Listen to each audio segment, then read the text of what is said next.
दोस्तों, आज हमें देखना है प्लेइंग नंबर्स में कि कौन सा नंबर किसको आसानी से डिवाइड करता है। उसके ट्रिक्स भी होती है और हमें ये याद करना बहुत ज़्यादा ज़रूरी होता है, क्योंकि 1 मिनट में ये क्वेश्चन हमने करना है तो हमें पता होना चाहिए कौन सा नंबर किसको आसानी से डिवाइड कर सकते हैं। सबसे पहले हमारे पास है 2 का हमें पता है 2 डिविजिबल बाय है ऑल इवन नंबर। क्या करता है? तो सारे के सारे सम संख्याओं को विभाजित कर सकता है। ठीक है, तो 2 का क्या है और ये कैसे पता चलता है सम संख्या?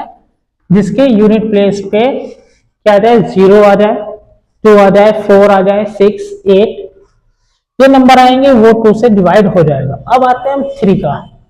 तो 3 को कैसे कह सकते हैं कि ये डिविजिबल बाय है या नहीं है? तो 3 को डिविजिबल करने के लिए हमारे पास जो भी नंबर होगा हम उसको क्या करेंगे, सम कर देंगे। क्या करेंगे? सम करेंगे। अगर सम करके उसका आंसर जो है वो 3 के टेबल में आता है तो क्या होगा, वो 3 से डिवाइड होगा। अगर नहीं आता है तो नहीं। जैसे मैंने एक नंबर लिखा है तो ये क्या है, 8 और 5 13 17 20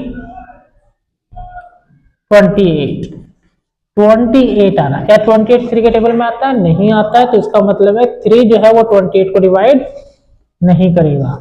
अब आते हैं 4। अब तो कौन सा नंबर करेगा? तो मैं इसको ऐसे लिख सकता हूं 8 5 4 3 7। ठीक है, तो ये 27 बन जाएगा। जाहिर सी बात है। तो ये क्या होगा, ये 3 से डिवाइड हो जाएगा। अब आते हैं 4 पे। 4 का क्या होता है कि लास्ट के 2 डिजिट देखें, 10 डिजिट यूनिट प्लेस पे और 10 प्लेस पे। हमने कुछ भी नंबर लिखो, जहां मर्जी लिखो, लेकिन लास्ट के 2 डिजिट अगर 4 से डिवाइड हो रहे हैं तो दैट्स मीन इसका मतलब ये हुआ कि वो पूरा नंबर 4 से डिवाइड हो जाएगा। ठीक है ना, ये क्या है, डिविजिबल बाय 4 है। अब आते हैं हम 5 पे। 5 का ये है कि जिसके यूनिट प्लेस पे 5 हो या 0 हो और 0 हो तो वो किसको डिवाइड करेगा, वो 5 उसको कंप्लीटली डिवाइड कर देगा। अब आता है हमारे पास 6 में क्या है, 6 को करने से पहले हमें एक चीज गौर करनी है।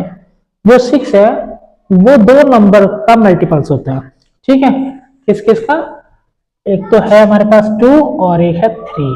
दोनों प्राइम नंबर है ये। ठीक है, तो इसका मतलब है 6 उन नंबर को डिवाइड करेगा जो 2 से भी डिवाइड होते हो और जो 3 से भी डिवाइड होते हो। तो इसका मतलब ये है सबसे पहले कि एक इवन नंबर होगा, क्योंकि 2 सिर्फ इवन नंबर को डिवाइड करता है। दूसरी चीज ये होगी कि उसका सम जो होगा 3 के टेबल में आ जाए। फॉर एग्जाम्पल हम एक नंबर लिखते हैं जो कि इवन नंबर है। ठीक है, अब मैं इनको प्लस कर देता हूं। जब मैंने प्लस करूंगा तो मैं क्या देखूंगा कि भाई ये नंबर क्या आ गया, 84 है या 39 है और ये 4 है। तो इनको मैं अगर प्लस करूं तो 12 15 24 और कितना है ये हमारे पास 28 जो है वो कभी भी 6 के टेबल में नहीं आएगा। क्यों? क्योंकि वो 3 से डिवाइड नहीं हो रहा है। ठीक है ना, तो इसलिए ये कभी भी 6 से डिवाइड नहीं होगा। लेकिन अगर मुझे इसका डिविजिबल नंबर ढूंढना है तो मुझे यहाँ क्या करना पड़ेगा, 6 लिखना पड़ेगा, जिससे कि ये नंबर क्या बन जाएगा, ये नंबर बन जाएगा 30 और ये हो जाएगा डिविजिबल। क्लियर? अब आता है हमारे पास 7 और 8। 7 थोड़ा कॉम्प्लिकेटेड है, तो हम 8 का और 9 का देखते हैं, फिर आगे करते हैं। 7 का ऐसे नहीं कि मैं बताऊंगा, लेकिन मैं 7 11 को एक साथ ही बताने की कोशिश करूंगा। ठीक है, तो अब आता है 8 पे। 8 का मसला वही है कि लास्ट के 3 डिजिट, मान लो कि 5 1 2, ये लास्ट के 3 डिजिट है और यहाँ 9 8 है। ठीक है, अगर लास्ट के 3 डिजिट 8 से डिवाइड हो जाते हैं, कितने डिजिट 8 से डिवाइड हो जाते हैं, लास्ट के 3 डिजिट, तो नंबर कितना भी बड़ा हो वो 8 से जरूर डिवाइड हो जाएगा।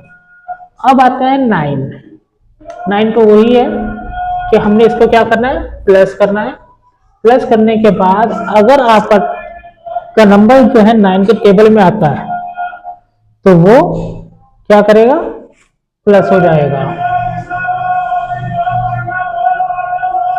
ये 6 हो गया, ये 4 हो गया, और 10, 18, 21 और 27। अब देखिए 27 जो है 9 के टेबल में आता है, तो इसका मतलब है ये 9 से डिवाइड होगा। अब आता है हमारे पास 10 का, तो जितने भी जीरो यूनिट प्लेस पे हो उन्हीं को 10 क्या कर सकता है, डिवाइड कर सकता है, चाहे वो 1 पे आ जाए, 2 पे आ जाए, 3 पे आ जाए या 4 पे आ जाए, आगे कोई भी नंबर लिखा हो सकता है। ठीक है, 10 उन्हीं को कंप्लीट डिवाइड कर सकता है जिसके यूनिट प्लेस पे 0 कंपल्सरी हो। ठीक है, अब आते हैं अब 11 और 7 पे और 13 पे।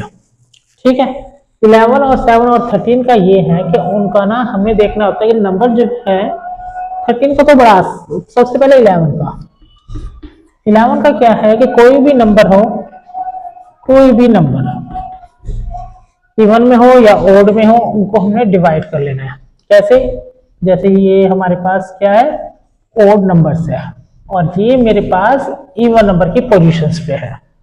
ठीक है, तो इन नंबर्स को प्लस करना है, चेक करना है और फिर माइनस करना है, और देखना है अगर आंसर में 0 आए या 11 का टेबल क्या आए तो वो डिवाइड हो जाएगी। जैसे कि इनको मैं प्लस करूं 10, 13, कितना हुआ 13, यहाँ तो ये पहले 14 हो गया। ठीक है, it is not divisible by 11, यानी कि ये 11 से डिवाइड नहीं होगा।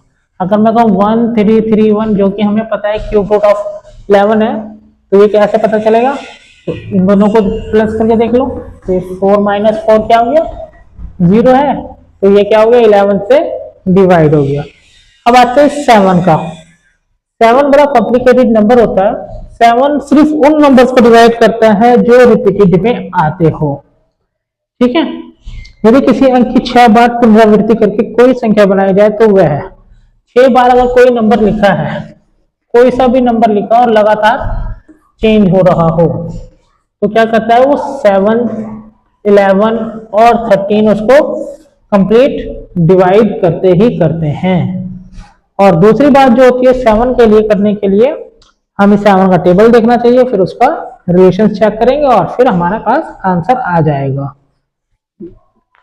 तो अगर आप लोगों को पसंद आया हो तो लाइक कीजिए, सब्सक्राइब कीजिए, कमेंट कीजिए। Thank you.